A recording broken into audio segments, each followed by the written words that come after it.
Hi everyone. So 11th standard chemistry public exam 2025 important 2 mark 3 mark 5 mark பார்க்க போறோம்.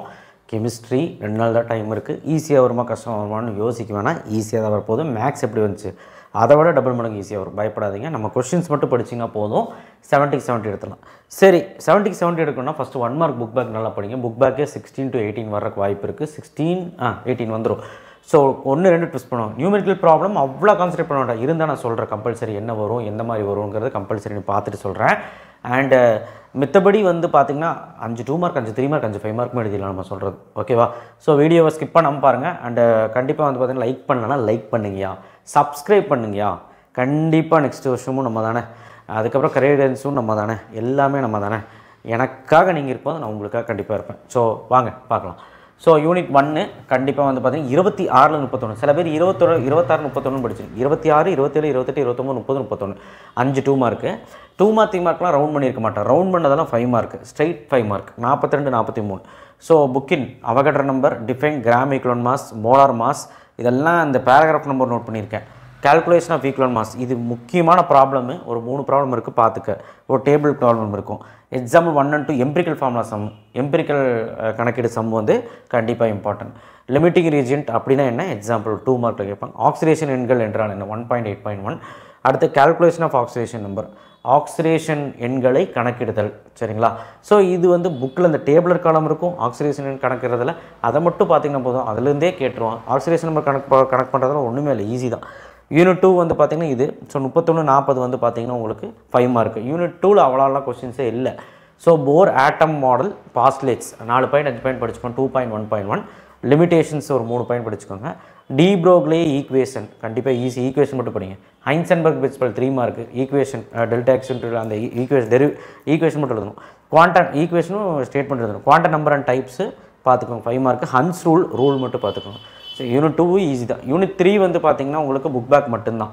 So 39 kilo bowling method மட்டும் 5 mark, மீதியெல்லாம் படிச்சுக்கோங்க. Unit 4மே வந்து பார்த்திங்கன்னா உங்களுக்கு எல்லாமே புக் பேக் தான். 35வது வந்து பார்த்திங்கன்னா ஆர்த்தோபேரா ஹைட்ரஜன். ஸோ இந்த லெசனும் ஈஸி தான். இந்த லெசனில் புக்கின்னு பாருங்கள். ஆர்த்தோபேரா ஹைட்ரஜன் டிஃப்ரென்ஸும் கேட்பாங்க, எக்ஸ்ப்ளனேஷன் கேட்பாங்க. 4.2.4 ப்ரிப்பரேஷன் ஆஃப் டெரிட்டியம் ரொம்ப ரொம்ப important. Uses of hydrogen 5 point படிக்கணும். இன்டர்மாலிகுலர் ஹைட்ரஜன் பாண்டிங்கும் பார்க்கணும். 4.1 4.9. யூனிட் 5ல் இந்த கொஸ்டின்ஸ் எல்லாம் பார்த்துக்கணும். 30 38 42 5 mark. Table number 5.5 properties of lithium with other elements. இந்த டேபிள் நம்பர் 5.5ன்னு போட்டிருப்பான். லித்தியத்து கூட அதர் எலமெண்ட் எப்படி வந்து அந்த பண்புகள் வந்து வேறுபடுதுங்கிறது கேட்பான் 5 மார்க்கில். Table number 5.11 compare properties of beryllium with other elements. பெர்லியத்து கூட அதர் எலமெண்ட்ஸ் கம்பேர் பண்ணி சொல்கிறாங்க. ஸோ இந்த 2 டேபிளுமே படிச்சிருங்க. அண்ட் இந்த 3 5 மார்க்கு ரொம்ப இம்பார்ட்டன்ட். மீதியெல்லாம் புக் பேக் ஈஸி தான். ஸோ அடுத்து வந்து பார்த்திங்கன்னா யூனிட் 6ம் அப்படி தான். உங்களுக்கு வந்து காம்ப்ளிகேட்லாம் கிடையாது, படிச்சிடலாம். 32 மட்டும் ஏ அண்ட் 41 வந்து ரொம்ப ரொம்ப important, straight 5 mark. And Charles law, Gay Lussac law, Avogadro law, ideal gas straight 5 mark. Dalton law, Graham's law, இந்த லாலாம் 2 மார்க்கில் 3 மார்க்கில் கேட்பாங்க. Compressible factor, Joule Thomson effect last பேஜில் இருக்கும். லிண்டஸ், கிளாட்ஸ், அடியபடிக் 3 மார்க்கில் கேட்பாங்க. லாஸ்ட் பேஜில் லாஸ்ட் இதில் இருக்கும். யூனிட் 7 வந்து பார்த்திங்கன்னா ஓகே, ரவுண்ட் பண்ணதெல்லாம் 5 மார்க்கு. இதில் எல்லாமே முக்கியமான 5 மார்க். கட்டில ஆற்றல், Gibbs free energy, second law of thermodynamics, வெப்ப இயக்க ஆற்றல். ஸோ அதுக்கப்புறம் வந்து பார்த்திங்கன்னா பானோபே சைக்கிள் கூட கேட்கலாம். இல்லை வந்து ஏதாவது இன்டர்னல் எனர்ஜி, உள்ளீடு ஆற்றல், சிறப்பியல்கள் அந்த மாதிரியும் கேட்கலாம். ஸோ இதெல்லாம் பார்த்துக்கோங்க. Relation between CP and CV புக்கின். சரிங்களா? யூனிட் 8 கண்டிப்பாக 36 39 48 வந்து பார்த்திங்கன்னா ஸ்ட்ரைட் 5 மார்க்கு கண்டிப்பாக கேட்கலாம். யூனிட் 8 பார்த்துக்கோங்க. கேபிகேசி கண்டிப்பாக வரும். கேபிகேசியில் எச்சையும் படிக்கணும். கேபிகேசியில் டிசோசியேஷன் ஆஃப் PCl5 படிக்கணும். 2 இருக்குங்க 5 மார்க்கு. அப்புறம் கியூ ரியாக்ஷன் முக்கியமான ஒரு 2 மார்க்குங்க, படிச்சுக்கோங்க. பேராகிராஃப் நம்பர் அங்கே போட்டிருக்கு. அடுத்து யூனிட் 9 அதுவும் ஒரு மொக்க யூனிட் தான். ஸோ படிச்சிடலாம். 33 34 easy. Elevation of boiling point மட்டும் புக்கின் 5 மார்க்கு. வாட்டார் கொலிகேட்டிவ் ப்ராப்பர்ட்டி 9.9 3 மார்க்கில் 2 மார்க்கில் கேட்பாங்க. யூனிட் 10 மெமோ டயக்ராம்லாம் கேட்டுருவாங்க. So MO diagram, Fajans rule அதெல்லாம் கேட்டுருவாங்க. ஸோ புக் பேக் கம்மியாக தான் இருக்குது. ரவுண்ட் பண்ணதெல்லாம் 5 மார்க். 41 54 எல்லாம் படிச்சு. ஆக்டேட் ரூல்னால் என்னென்னு பாரு. சேலின் ஃபீச்சர்ஸ் ஆஃப் எம்ஓடி. எம்ஓடினா மூலக்கூறு ஆர்பிட்டால் கொள்கையின் முக்கியத்துவங்கள், அதாவது molecular orbital தியரியோட சேலின் features 5 point. Unit 11 organic வந்துட்டோம். ஆர்கானிக்கில் பொறுத்த வரைக்கும் 11 12 நல்லா படிச்சிங்கனாலே போதும். 11 12 15 13 14 விட்டால் கூட பிரச்சனை இல்லை. அதில் நான் சொல்கிற கொஸ்டின் மட்டும் படிங்க. 11ல் வந்து பார்த்திங்கன்னா ரவுண்ட் பண்ணதெல்லாம் 5 மார்க்கு. இந்த 38வது கேள்வி IUPAC name. So IUPAC name கண்டிப்பாக கம்பல்சரியில் கேட்க வாய்ப்பு இருக்குது. கெல்டால் மெத்தட், எஸ்டிமேஷன் ஆஃப் நைட்ரஜன் பார்த்துட்டு 5 மார்க்கு.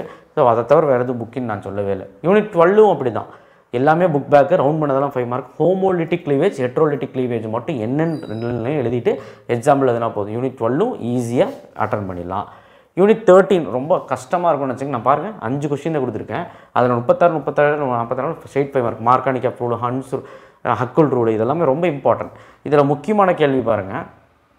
இதில் வந்து பார்த்திங்கன்னா வூட்ஸ் ரியாக்ஷன் கண்டிப்பாக கேட்பான். கோரே ஹோஸ் மெக்கானிசம் அவ்வளோ இம்பார்ட்டன்ட் தான், பட் பார்த்துக்கோங்க. 13.5 பார்த்தீங்கன்னா structure of benzene very important 5 mark.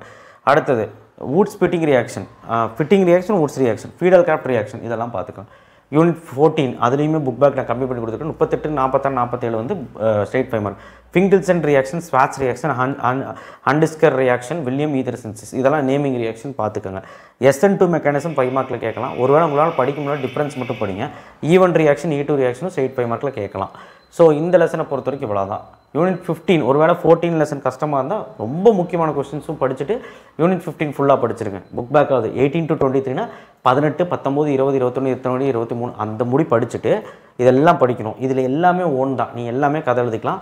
நீ படிக்கும்போதே கதை மாதிரி படிச்சின்னா ஈஸியாக எழுதிட்டு போகலாம். இதுலேருந்து ஒரு கொஸ்டின் கண்டிப்பாக வரும். ரவுண்ட் பண்ணதெல்லாம் 5 மார்க்கு.